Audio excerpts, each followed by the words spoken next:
Hi everyone, welcome back. In today's video, we are going to understand all types of SQL commands in very simple and clear way. First of all, what is SQL? So SQL stands for Structured Query Language. We use SQL to manage structured data. Structured data means the data that is stored in the form of tables.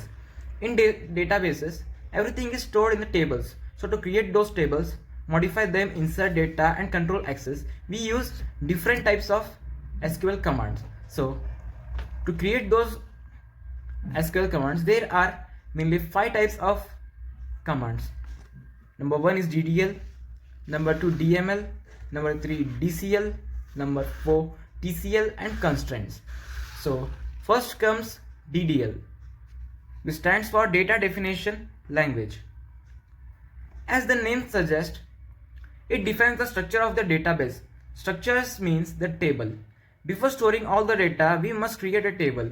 So that is done using a create command. Once the table is created, something we may need to change its structure, like adding a new column or modify a data type. For that we use alter. When the table is no longer required, we can completely remove it using a drop command. Sometimes we only want to remove all the records but keep the table structure. In that case, we use TRUNCATE. And when we want to change the table name, we use rename. So DDL mainly deals with the structures of the table. Next comes DML, which means Data Manipulation Language. After creating the table, we start working with the data inside it.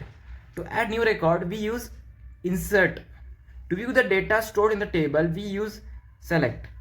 To modify existing data, we use update. And to remove the specific records from the table, we use delete. So DML is all about handling the actual data that stores inside the table. Next, for DCL, which stands for Data Control Language. In real world application, not every user should have full access to the database. Some users can only view data while others can modify it. To give permission to a user, we use grant command. And to take back permission, we use revoke command. So DCL is mainly used for controlling user access and security. Transaction Control Language. A transaction is a group of operations that are executed together. For example, when we transfer money online, multiple steps happen in the background. When everything is successful, the changes are permanently saved using commit. If something goes wrong during the process, the changes can be undone using rollback. Something during a long transaction, we may want to mark a temporary point so that we can return to it later if needed. For that, we use SAVEPOINT.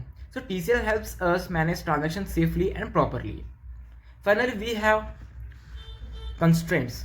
So what do you mean by constraints? Constraints are the rules that are applied to the column in a table to maintain a data accuracy and integrity. So a primary key ensures that a column has a unique value and cannot be null.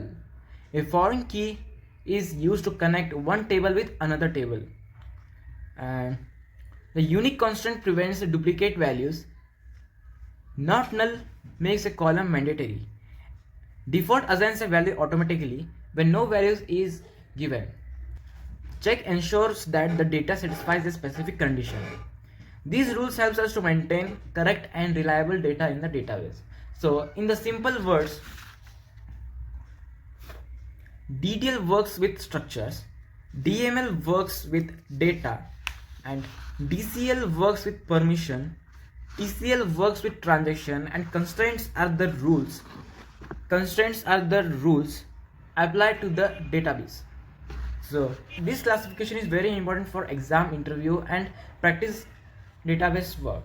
So if you found this explanation helpful, please like this video, share it with your friends who are learning DBMS, and don't forget to subscribe to the channel for more easy database tutorials. See you in the next video. Bye.